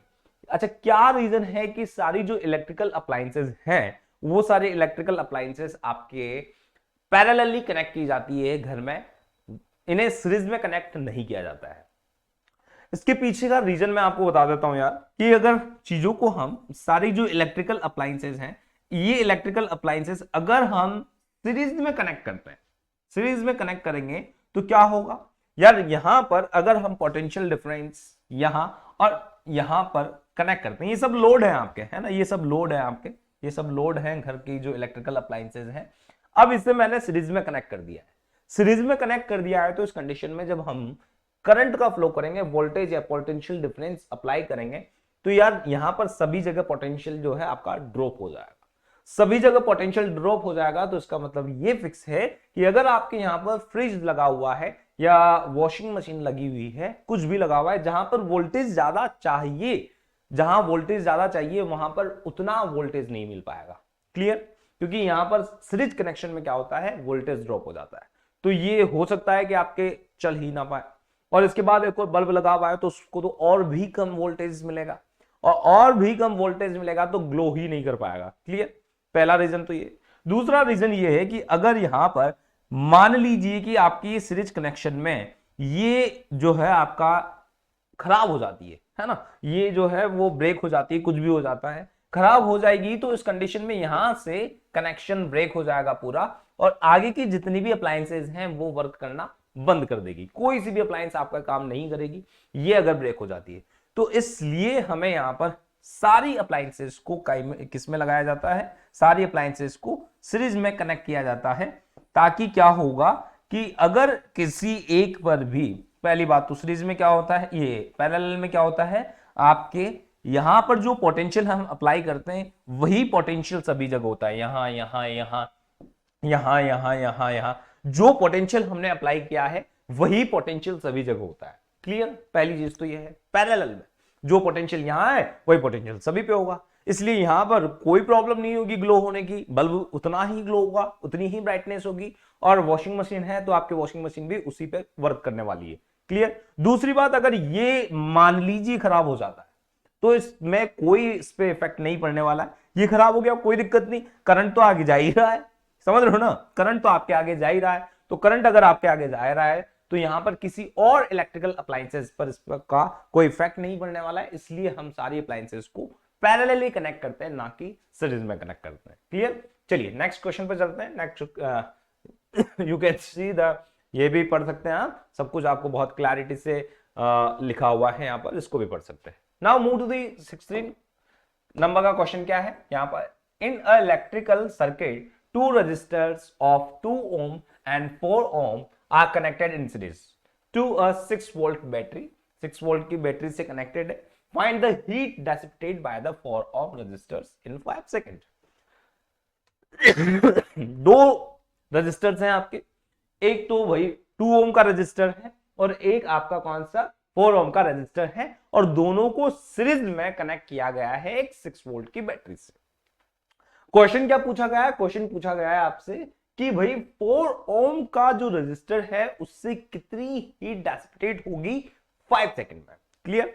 I think question तो समझ में आ गया है। चलिए समझते हैं इस क्वेश्चन को। जैसे जैसे क्वेश्चन कह रहा है वैसे वैसे हम आगे बढ़ लेते हैं। ये दो रजिस्टर हैं और ये एक आपका 2 ohm का और ये आपका एक 4 ohm का रजिस्टर है। दोनों को 6 वोल्ट की बैटरी से कनेक्ट किया गया है, कोई प्रॉब्लम नहीं है। 6 वोल्ट की बैटरी से हमने कनेक्ट कर दिया है ना। अब यहां से पहले तो हमें ये फाइंड आउट करना होगा, क्योंकि यार हमें फाइंड आउट क्या करना है, हमें फाइंड आउट करना है कि 4 ohm का जो रजिस्टर है उससे कितनी हीट आपके डिसिपेट हो रही है, और हीट कितनी डिसिपेट हो रही है उसके लिए करना क्या है, उसके लिए हमें यहां पर एक फॉर्मूला है। फॉर्मूला क्या होता है? फॉर्मूला होता है आपका H, हीट डिसिपेट जो रही वो होती है I² RT, इस फॉर्मूले से निकलता है। अब इस फॉर्मूले से निकलेगा तो इसमें R हमें पता है, T हमें पता है, बट I पता नहीं है, तो I तो कहीं से निकालना पड़ेगा। और I के लिए आपको हिंट दिए हुए हैं। क्या हिंट दिए हुए हैं? कि 6 वोल्ट की बैटरी, दोनों आपके सीरीज में कनेक्टेड है। तो अब हमें यहां से पहले I को फाइंड आउट करना पड़ेगा कि भाई I, इसमें करंट कितना फ्लो हो रहा है, और जैसे ही हमें करंट फ्लो का पता लगा तो भाई हम निकाल लेंगे बहुत आसानी से, बहुत इजीली। देखो यहां पहले हमें, ये 2 ohm है, ये 4 ohm है, सीरीज में है दोनों, सीरीज में है दोनों, तो इनका इक्विवेलेंट रेजिस्टेंस हमें निकालना पड़ेगा। और सीरीज में है तो सिंपली अलजेब्रिकली ये क्या हो जाता है, ऐड हो जाता है। तो कितना हो जाएगा? 6 ohm हो जाएगा ये रेजिस्टेंस, यहां से ये 6 ohm का रेजिस्टेंस हो जाएगा, बिकॉज ऑफ अलजेब्रिकली क्या हो जाएंगे, सिंपली ऐड हो जाएंगे। और यार यहां से ये 6 वोल्ट की बैटरी लगी हुई है, और यहां से हमें अगर करंट का फाइंड आउट करना है तो you know that Ohm's law says that V equals to IR, और यहां से I इक्वल्स टू क्या हो जाएगा, V upon R। You know that V is 6 volt, we applied 6 volt and R is 6 ohm. Okay, so now here I is 1 ampere. 1 ampere current flows in this conducting wire. 1 ampere का current flow हो रहा है इसके अंदर, इस conducting wire के अंदर, ये हमें पता चल गया। अब हमें क्या करना है, करंट का तो पता चल गया है, अब हमें यहां पर ये देखना है कि 5 सेकंड में यहां इस 4 ohm पर कितना हीट डिसिपेट हो रही। तो भैया फॉर्मूले में रख दो सारी वैल्यूज, फॉर्मूले में सारी वैल्यूज रख देंगे तो H इक्वल्स टू क्या हो जाएगा आपके देखना, H equals to I² RT, और I कितना है आपका 1 एम्पियर, R कितना है, R है आपका 4 वाले पे निकालना है बच्चों, है ना। यहां पर R इक्विवेलेंट नहीं लिख देना है, आप R इक्विवेलेंट 6 ohm लिख दो, नहीं, यहां पर इस वाले पे निकाल रहे हैं तो यहां पर 4 ही लिखना होगा। 4 हो गया है, और T कितना है, T आपका 5 सेकंड है, 5 सेकंड में तो 5 लिख देंगे। तो भाई यहां पर कितनी हीट डिसिपेट होगी, यहां पर जो हीट डिसिपेट होगी आपके वो कितनी होने वाली है, H इक्वल्स टू 20 जूल, ये हीट आपके डिसिपेट होने वाली 20 जूल।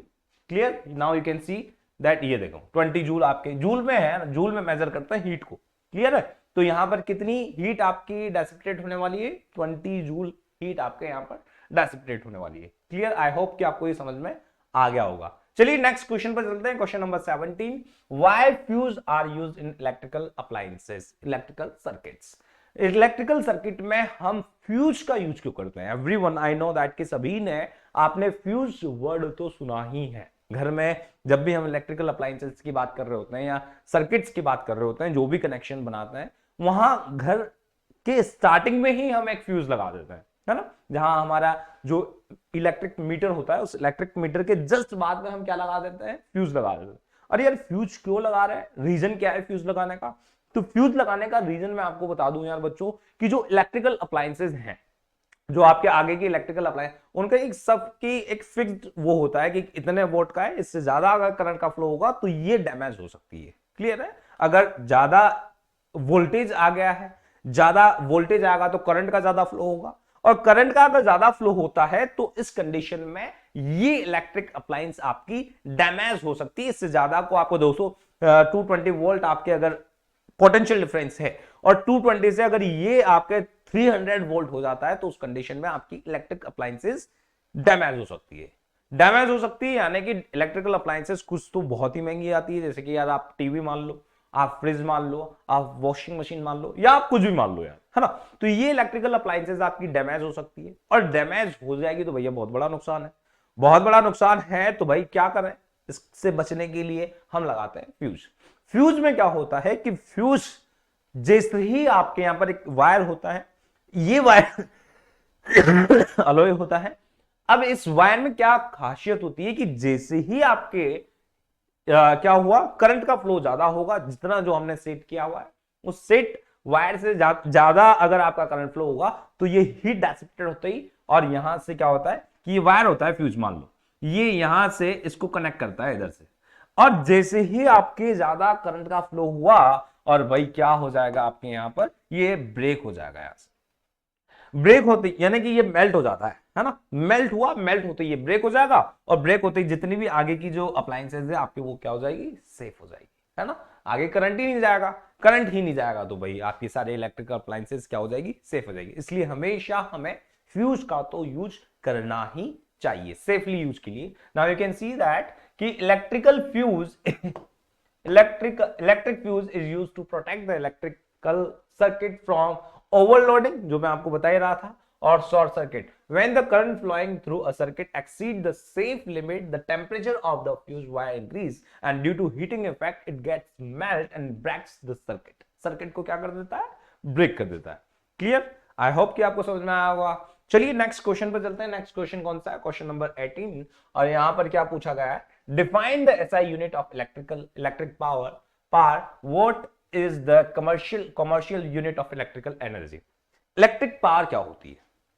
पावर का मतलब ये होता है बच्चों, यार पहले तो मैं आपको ये बता दूं, ऐसा यूनिट हमें बतानी है तो ऐसा यूनिट तो वोट होती है भाई, ये समझ लेना, वोट जिसे W से डिनोट करते हैं, ये आपकी ऐसा यूनिट होती है किसकी, इलेक्ट्रिकल पावर की। इलेक्ट्रिकल पावर क्या होता है, वर्क डन पर यूनिट टाइम, वो होती है पावर। कि दो मशीन है आपके पास, दो इलेक्ट्रिकल मशीन हैं कुछ, है ना। अब दो मशीन क्या करती है, एक मशीन तो क्या कर रही है आपकी, ज्यादा पानी फेंक रही है ना, उतने ही समय में, मतलब दोनों को एक एक सेकंड का टाइम दिया गया है या 5-5 मिनट का टाइम दिया गया है, और दूसरी जो है मशीन आपकी वो 5 लीटर पानी फेंकती है, और ये जो है दूसरी मशीन ये आपकी 10 लीटर पानी फेंकती है 5 मिनट। तो पावर किसकी ज्यादा हुई, 10 लीटर वाले की, जो 5 मिनट में ज्यादा फेंक रही है। क्यों? क्योंकि वर्क डन पर यूनिट टाइम, पर यूनिट टाइम में किसने कितना ज्यादा वर्क किया उसकी पावर ज्यादा है। क्लियर है? तो ये same as it is use होता है किसमें, इलेक्ट्रिकल पावर में भी, कि यहां पर वर्क डन पर unit time P equals to W upon T होता है। क्लियर? और इसे P इक्वल टू VI लिखा जाता है। क्लियर है? VI लिखा जाता है, P इक्वल्स टू VI। और यार इसकी जो SI यूनिट है वो SI यूनिट वोट हो गई है, SI यूनिट ये क्या है, what. What is the commercial unit of electrical energy.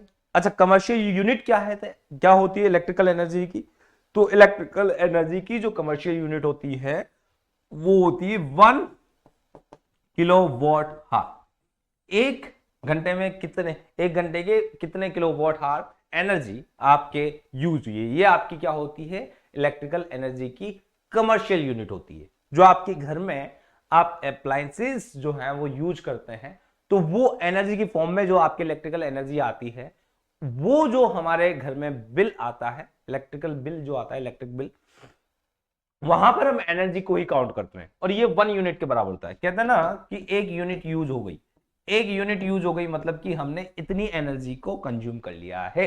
हमारी जो अप्लायंसेज हैं उसने 1 किलोवाट एनर्जी वॉट हार यूनिट जो है एनर्जी जो है वो कंज्यूम कर ली है। क्लियर है? 1 यूनिट का मतलब ये होता है। और इसे हम 3.6 इंटू 10⁻⁶ जूल लिखेंगे। ठीक, ये देखो आप, इसे हम क्या लिखेंगे 3.6 इंटू 10⁻⁶ जूल लिखेंगे हम। ये आपकी एनर्जी है यहां पर, ये देखें आप। The commercial unit of electrical energy is kilowatt hour. 1 kilowatt hour commonly known as unit 1 kilowatt hour, इसको 3.6 इंटू 10⁻⁶ जूल एनर्जी भी लिखा जा सकता है। और इलेक्ट्रिकल पावर की क्या होगी W, it is the power of consumed by the device that carries 1 ampere of current when operated at a potential difference of 1 volt. thus 1 क्या हो जाएगा यहां पर ये देख 1 वोल्ट जब पोटेंशियल डिफरेंस अप्लाई करेंगे तो उसमें अगर 1 एम्पियर का करंट फ्लो होगा तो वही जो आपका अप्लायंस है वो 1 वोल्ट की होगी। क्लियर है? चलिए नेक्स्ट क्वेश्चन पर चलते हैं। नेक्स्ट क्वेश्चन कौन सा है? Question number 19। 3 2 ohm resistors A, B, C are connected as shown in figure. ठीक है, each of them dissipates energy and can withstand a maximum power of 18 ohm. Each of them बोल रहे हैं यहां पर, ध्यान रखना ये आपका यूज होने वाला है each of them withstand a maximum power of 18 watt without melting. Find the maximum current that can flow through the 3 resistors. 3 register से कितना करंट फ्लो हो सकता है ये आपको यहां पर फाइंड आउट करना है। क्लियर? अब देखें, यहां पर हमें पहले करंट फाइंड आउट करना है। तो करंट के लिए हमारे पास क्या क्या फॉर्मूला है? I = V/R। भाई यहां V तो है ही नहीं, V है ही नहीं तो भाई यहां पर ये वाला फॉर्मूला तो यूज होगा ही नहीं।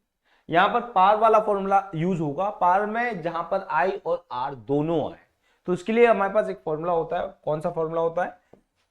P = I²R। ये वाला फॉर्मूला हमारे पास यूज होने वाला है। यहां से हम क्या फाइंड आउट करेंगे? I, करंट फाइंड आउट करेंगे।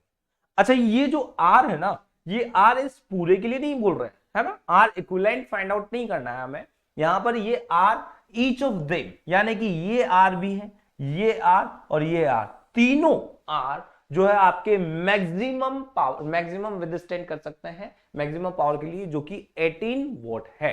तो ये जो ओम है, ये वाला जो है, ये वाला भी मैक्सिमम करंट निकालना है हमें, है ना। हमें ये करंट नहीं निकालना कि इसमें कितना करंट फ्लो रहा है, नहीं, हमें मैक्सिमम करंट की कितना फ्लो हो सकता है।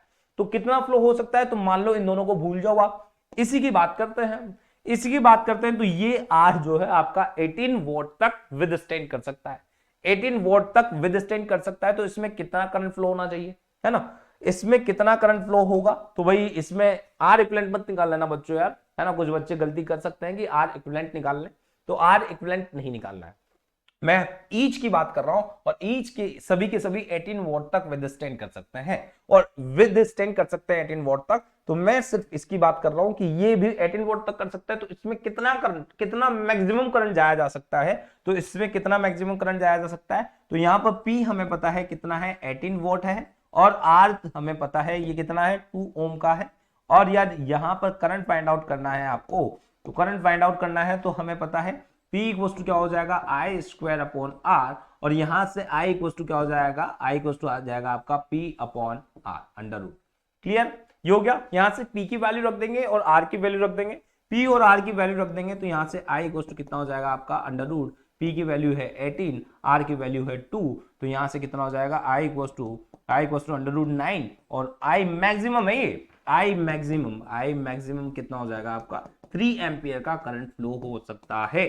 क्लियर है? इससे 3 एम्पियर का करंट आपका फ्लो हो सकता है, यहां से 3 एम्पियर का करंट मैक्सिमम फ्लो हो सकता है, मैक्सिमम, है ना। इससे कम होगा तो कोई प्रॉब्लम ही नहीं है। मैं तो चाहे आप इसको भी हटा देंगे ना, इसको भी हटा दो तो भी कोई प्रॉब्लम नहीं है, 3 एम्पियर का करंट फ्लो होगा, इससे 3 एम्पियर का करंट फ्लो होगा। और इन दोनों में कितना जाएगा, अच्छा 3, भाई ये फिक्स है कि यहां से 3 एम्पियर का करंट जाएगा, तो ये करंट यहां पर और यहां पर डिवाइड हो जाएगा, इक्वली डिवाइड हो जाएगा, क्योंकि ये भी 2 ओम का है, ये भी 2 ओम का है, ऐसे ही तो होता है। यहां से 3 एम्पियर का करंट जाएगा तो यहां से 3 एम्पियर का करंट निकल लेगा वापस से, तो 3 एम्पियर का करंट निकलेगा, पर ये इन दोनों में इक्वली डिवाइड हो जाएगा, क्योंकि ये भी 2 ओम का है, ये भी 2 ओम का है। तो इसमें हमेशा कितना होगा, आई इक्वल टू 3/2 यानी कि ये होगा 1.5 एम्पियर का करंट इसमें जाएगा और 1.5 एम्पियर का करंट इसमें जाएगा।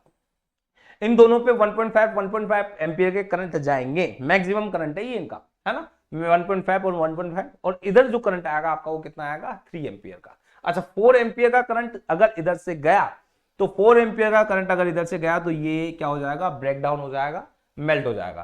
4 एम्पियर यहां कभी नहीं जाएगा, यहां पर तो 2 हो जाएगा ये वापस से, तो ये तो विदस्टैंड कर लेंगे, पर यार ये वापस से क्या हो जाएगा आपका, इधर आगे वाला मेल्ट हो जाएगा। तो इसमें जो मैक्सिमम करंट जाया जा सकता है वो कितना है 3 एम्पियर का। Now you can see that की रेजिस्टेंस आपका 2 ओम लिया है, यहां कंफ्यूज हो सकते हैं बच्चे, आर इक्विवेलेंट नहीं लेना है, हर की बात कर रहा हूं जो कि आपका 18 वोल्ट तक क्या हो सकता है, विदस्टैंड हो सकता है। Maximum 18 volt, I maximum find out करना है, यहां से 3 एम्पियर आ गया है, और यार दोनों में कितना जाने वाला है 1.5 एम्पियर, 1.5 एम्पियर। चलिए नेक्स्ट क्वेश्चन पर चलते हैं। नेक्स्ट क्वेश्चन कौन सा है आपका, question number 20, find the equivalent resistance of the following circuit. इस फॉलोइंग सर्किट का हमें इक्विवेलेंट रेजिस्टेंस फाइंड आउट करना है। इक्विवेलेंट रेजिस्टेंस फाइंड आउट करना है, ये तो बहुत इजी क्वेश्चन है, समझना बच्चों यार। R1 और R5 इसको तो भूलो, यहां पर हम बात करते हैं R2, R3 और R4 की। R2, R3 और R4 आपका कई में है, ये पैरेलल कनेक्शन है इनका, तीनों का पैरेलली कनेक्टेड है।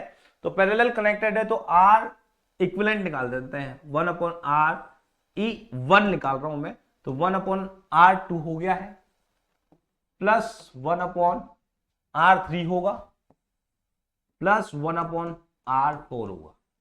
क्लियर, यहां से 1/RE क्या हो जाएगा आपका, 1/R2 कितना है 1/1 हो गया है, प्लस 1/2 हो जाएगा, प्लस 1/3, हाँ 3 ओम हो गया। यहां से एलसीएम लेंगे, एलसीएम कितना आएगा 3 या 6 एलसीएम आ गया है आपके 1/RE1, और यहां से 6 एलसीएम आ गया है, 6 + 3 + 2। क्लियर, तो कितना हो गया ये 11/6, 1/RE इक्वल टू 11/6 हो गया है। तो RE कितना हो जाएगा आपका, RE1 इक्वल टू हो जाएगा आपका 6/11। इसका बनाते हैं सर्किट डायग्राम, वापस से सर्किट बनाते हैं। यहां तक R इक्विवेलेंट इसका निकल के आ गया है, तो यार ये R इक्विवेलेंट निकल के आ गया है, तो यहां से निकालेंगे ये वाला 2 ओम का रेजिस्टेंस है, कितना है ये 2 ओम का, ये भी 2 ओम का है, तो ये हो गया आपका 2 ओम का रेजिस्टेंस। ये कितना था आपका, यहां से ये कितना हुआ आपका, यहां से बनाते हैं, ये कितना हुआ 6/11 ओम, और ये कितना हुआ आपका, ये हो गया आपका 2 ओम का।